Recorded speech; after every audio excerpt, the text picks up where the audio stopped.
base. He did not write, "You shall live in my house and be supported from my property all the days of the duration of your widowhood in my house." He is nevertheless liable, since it is a condition established by the court. In this matter, the people of Yerushalayim used to write. The people of the Galil used to write like the people of Yerushalayim, and the people of Judea used to write like the heirs wish to give you your ketubah. Therefore, if the heirs so desire, they may give her a ketubah and dismiss her. Um, Although they said a virgin collects 200 zuz and a widow collects 100, if he wishes to add even 10,000 zuz, he may add. If she became widowed or divorced either after Erisin or after Nusuin, she collects all. Reb Elazar ben Azariah says after Nusuin, she collects all. After Erisin, a virgin collects 200 zuz and a widow of 100 because he wrote it for her only on the condition of marrying her. Rabbi Yehuda says if he wishes, he may write for her a virgin contract of 200 zuz, and she writes, "I have received from you 100, and for a widow 100, and she writes, "I have received from you 50 zuz." Rabbi Meir says anyone who updates to give a virgin less than 200 to a widow less than 100, their intimacy is an illicit intimacy. A virgin is given 12 months from the time her husband asks her to provide for herself. And just as a woman is given, so a man is given to provide himself. A widow is given 30 days. If the time arrived they were not married, they eat of his food and they may eat of truma. Reb Tarfon says she is given all of it from truma. Reb Kiva says half ordinary food and half truma. Okay. Right. Um, okay, so here's a halacha that we've seen before in Yevamos. Ha'yavam enu ma'achil b'truma. Because when a woman is in a state of waiting for Yibum, even though her late husband was a Kohen and her Yavam is a Kohen, during that intermediate state, she cannot eat truma. Okay, before she was widowed, she could eat truma. After she marries the Yavam, she can eat truma. But while she's waiting for Yibum, she cannot eat truma. Okay. Asta shisha chodashim b'fnei habal v'shisha chodashim b'fnei hayavam, and we'll see. It doesn't matter whether it's split evenly the time that she was sitting waiting for being married. Right, she's got a year, but between Eresin and Nisuin. So if she was married to her husband for 6 months and then he died and then she's waiting 6 months for the Yavam to marry her, or even if all of it was by the husband and he died the day before the chuppah. Okay, or chas yom echad b'fnei hayavam, or kulan b'fnei hayavam, or he died the day after they got engaged, and now the rest of the year is waiting for the yavam to get ready. Chas yom echad b'fnei habal, eina ocheres b'truma. It doesn't make any difference. All of it is the same. She cannot eat truma until she actually is married. Now, this is the Zomishna Rishona. So the original psak was that after a year, and this is what we saw in the previous Mishnah, is that since she is technically married to a Kohen, she is actually allowed to eat truma. It's just that we were talking about that the Yavam cannot feed her truma, but we're saying after a year, then she can eat truma, then he can feed her truma, and she can eat the truma. Right. But that's not the halacha. Based in Shalacharehem or Amru Eina Isha Ocheres Batruma Ad Shetikanes Lechuppah. It doesn't matter even if it's more than a year. What's the concern over here is that if she starts eating truma before she gets married, then perhaps one of they'll the oven will marry her and discover that there was a mistake in her kiddushin, and now Lemafreya, she wasn't ever married, and now she's eating truma without a heter. The other thing that I also thought about, which I did not see in the commentary, but also there's the concern that she's living in her father's house, and her father is a Yisrael, and she's bringing truma into the house, which maybe one of her Yisrael family members is going to accidentally eat. So that's another reason for her not to eat truma. But the reason I saw given in the art scroll was that we're concerned about Oh, the marriage being accidentally reverted, or if there was a taus in the kiddushin, then Afreya turns out she was eating chulin as a zar, eating truma as a zar. Okay, Daled Hamakdish Maase Yidei Ishto. So this is now a sugya in whether one can about Idavashilo Baal Olam. something that doesn't yet exist.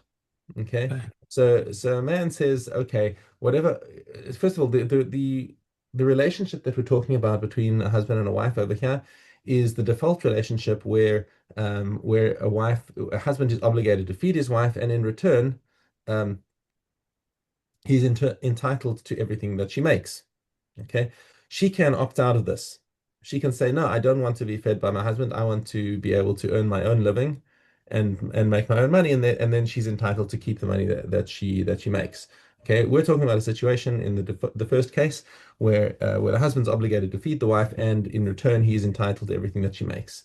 So Hamaktish Maaseh Ishto. So he decides that he's going to be a tzaddik, and he is going to dedicate everything that his wife makes to the temple. Okay, now can he do that? Hare zo osava ocheles. She she will continue. She will make whatever she makes. Let's say she's into weaving, so she'll weave cloth and whatever's and so whatever she makes. Um, um,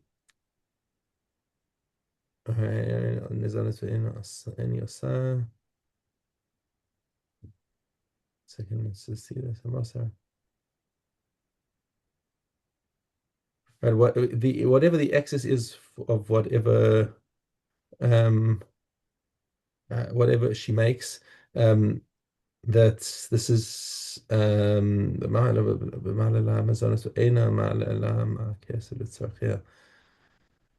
this is oh wait, hold on a second. I'm sorry, I'm missing a trick over here. I thought I understood this, but just give me a second to read this up properly again. Hey Donald. And let's see. Hey, let's see. Hey, Donald. Okay. Um,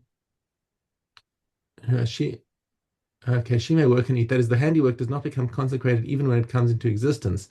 So she can sell it and use the money to buy food for herself. Oh, so this is, beg your pardon. So this is talking about a situation. It's a reverse situation that's why I got confused. This is talking about a wife who claimed her right to keep her handiwork for herself and not let her husband have it. Okay. In that case, since the handiwork he's not entitled to it, it's not his to consecrate. So even Rabbi Meir, who rules below that one can consecrate something that doesn't yet exist, agrees that this consecration fails to take effect. But even when a wife claims the right to keep her own handiwork, her husband inherits it when she dies. So the Mishnah is considering the law where a husband consecrated the handiwork that his wife will make in the future, and then after she produced it, she died and he inherited it. So that's the situation that we're talking about over here. Okay, so if he consecrated the extra handiwork that she'll make in the future, so Rabbi Meir says it does become consecrated when he inherits it, and Rabbi Yochanan Sandler says nope, this is chulin. It didn't exist when he consecrated, and therefore his declaration had no effect. Yeah. So now, moving on to Elu Malachos Isha Osav Bala, what is she expected to do for her husband? Um, right, this is in return for the fact that he's feeding her. Okay. Um, Tochenes ve'ofa mechabeses umavasheles. So she grinds and bakes and washes and cooks. Okay. Umenika Espana, and she nurses his child. Matzas lo amita, and she makes the bed for him. V'osa batzemer, and she knits. Hichnisa lo shifcha achas. Okay, so if she comes into the marriage with a shifcha who comes in to help her, then what can she do? She can back out of some of the work and pass it over to her shifcha, right? What the tchina, the grinding and the baking and the washing. Okay, then that she can pass over to her shifcha. If she comes in with two shifachos, shtaim, eina mevasheles, then she doesn't have to cook either. For eina manika ispana, and she can pass over the nursing job to a wet nurse basically. Shalosh, if she brings in three shfachos, eina matzas lamita, she doesn't have to make the bed. But eina osabat and she doesn't have to knit. Arba, if she comes in with four shfachot, Yosheves Cathedra. She can sit on the easy couch and chill while her servants do all the work for her. Thus says the Tanakama. Rabbi Eliezer disagrees. Afilu hichnisa lo mea shvachos, even if she comes in with 100 servant girls, right? Kofa la sos b'tzemer, she must still do some work with something like wool. Shebatala mevia lidei zima, because if she's sitting idle, it's going to bring her to immorality.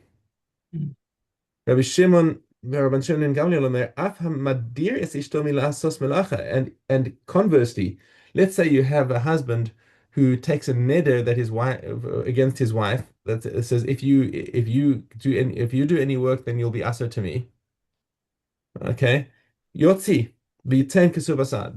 That kind of neder, if he can't annul it, he has to divorce her.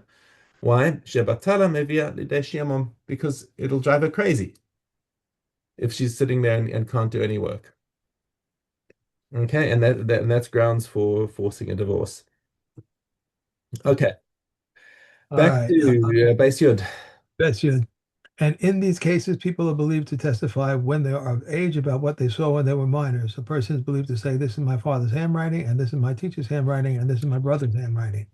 I remember so and so, and she went out with a veil and with her hair untied, and that so and so went out of school to immerse himself in order to eat truma, and that he shared with us on the threshing floor, and that this place is a base of pras, and until here we used to go out on the Sabbath.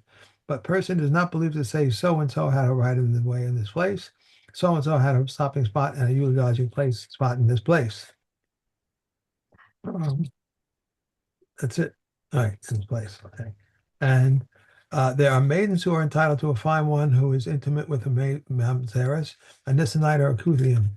Likewise, one who is intimate with a proselyte, captive, or slave, who were ransomed, converted, or emancipated under the age of 3 years for one day. If one is intimate with his sister, his father's sister, his mother's sister, his wife's sister, his brother's sister, his father's brother, wife, or brother's wife, or with a menstruant, they are entitled to the fine. Although they are liable to karet, they are not liable to the death penalty inflicted by the court. And these are not entitled to the fine one who is intimate with a proselyte, a captive, or a slave, or who is ransomed, converted, or emancipated above the age of 3 years and one day. Rabbi Yehuda says a captive who is ransomed is still considered in a state of piety, even if she was of age.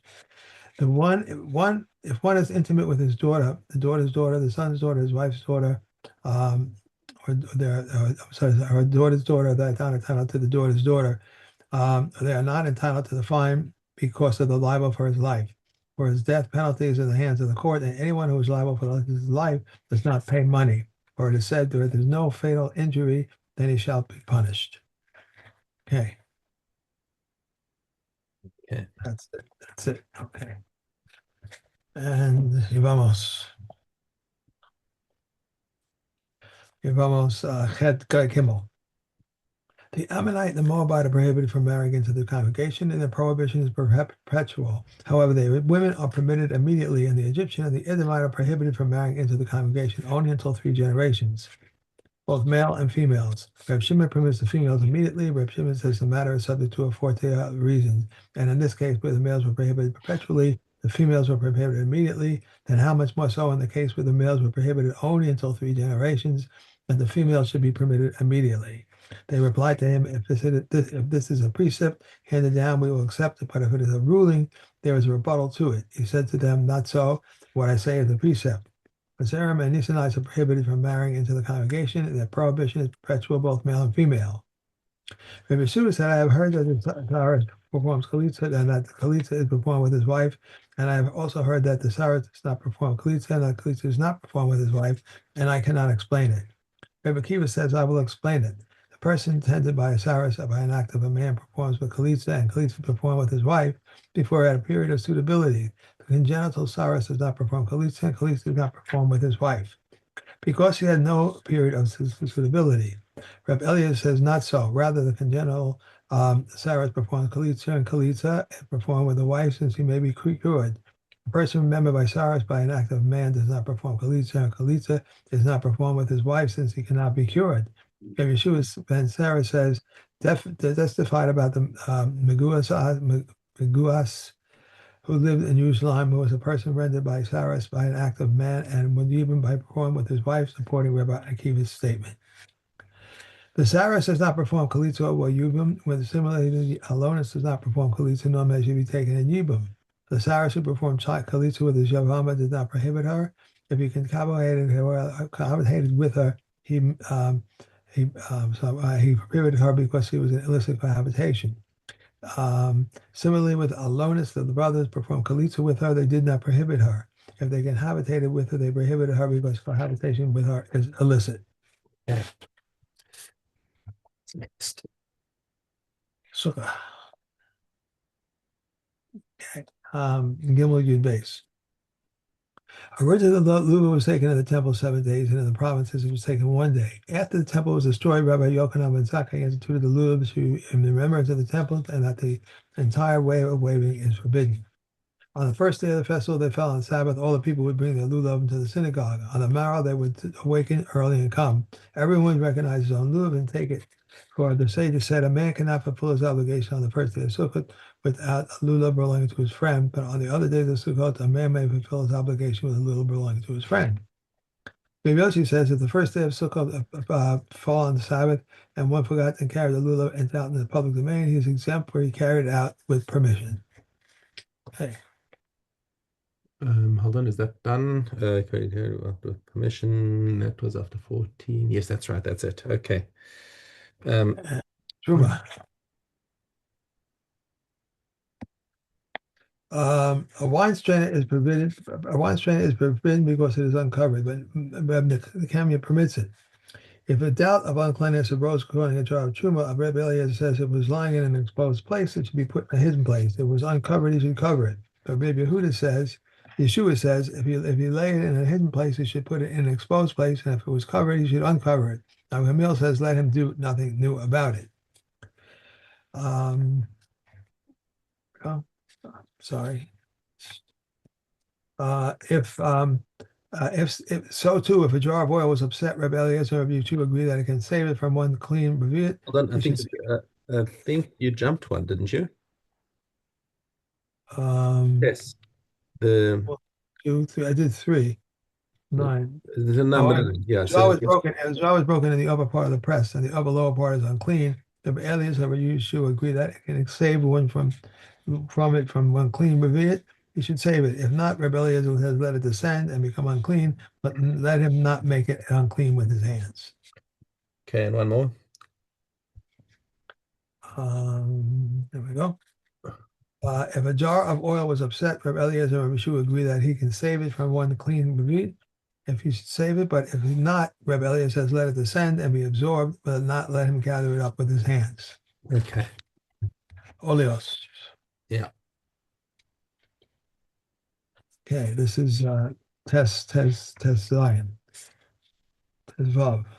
If the barrel is outdoors, resting on its bottom, then olive-sized piece of course is either underneath it or inside the barrel on the bottom. Tumor penetrates upward and downward, and the barrel becomes tameh. If the tumor is outside the barrel but underneath its side, tumor penetrates upward and downward, and the barrel remains tahor. When the tumor is inside the barrel and under its side, if there is a cubed handbreadth inside the sides of the barrel, everything becomes tameh except what lies directly below its mouth remains tahor. However, if there is less than a cubed handbreadth, tumor penetrates upward and downward. In one case, this is applied when the barrel is tahor, but if it is tameh, one handbreadth above ground, covered or upside down, and there is tumor below it, inside or out above the barrel, everything becomes tameh. Okay, and now we go on to. Okay. If a skylight that is the size of a square handbreadth in a house and there is a tumor in the house, whatever is directly opposite the skylight remains tahor. If the tumor is directly opposite the skylight, the house remains tahor. Whether the tumor is in the house or directly opposite the skylight, a person who places a foot above the skylight combines the tumor. If part of the tumor is in the house and part of it opposite the skylight, the house becomes tameh, and whatever is directly opposite the tumor also becomes tameh. If the skylight is smaller than a square handbreadth and there's tumor in the house, whatever is directly opposite the skylight remains tahor, and if the tumor is directly opposite the skylight, the house remains tahor. If the tumor is in the house and a person places a foot above the skylight, the person remains tahor. If the tumor is opposite the skylight and a person places a foot above the skylight, may declare some tameh. However, the sages say if the tumor preceded the foot, person who becomes Tameh and then the foot preceded the Tuma, he remains Tahor. Reb Shimon says if 2 feet, one above the other, preceded the Tuma, then the first person removes his foot while the second person's foot remains in place. The second person remains Tahor because the first one's foot preceded the Tuma. Okay. Okay. And Adios. Adios. Reb Yeshua ben Beseres testified concerning the blood of an Avelis that is Tahor. Reb Shimon ben Beseres testified concerning the ash of the Katos Paraduma ashes, and that if a Tomei touched part of it, he has rendered all of the Tomei. Reb Akiva add regarding the fine flour of Mincha offerings with incense used for the twice daily incense offering in the temple, the frankincense used with various Mincha offerings and the souls of the altar that if the devil Yom taught of them, he has rendered the whole of them unfit. Rabbi Yehuda ben Bava and Rabbi Yehuda ben Kohen testify concerning a minor, the daughter of a Yisrael who married a Kohen, that she may eat truma once she has entered the kuppah, even though her marriage has not been consummated. Rabbi Yossi the Kohen and Zechariah ben Katav testify concerning a young girl who was given as a pledge in Ashkelon, and her family there have to distance her. However, her witnesses testify regarding her that she had not included herself and had been violated. The sage said to the family, if you believe that she was given as a pledge, believe as well that she did not seclude herself with an idolater and was not violated. And if you do not believe that she did not seclude herself, and that she was not violated, do not believe that she was given as a pledge. Rabbi Yeshua and Rabbi Ben Gazzara testified concerning an Isha widow that she is permitted to marry into kahuna, and that if an Isha family is permitted to render tamei or tahor to distance up to being closer. Rabbi Shimon ben Gamliel said to them, "We accept your testimony, but what can we do about this practice?"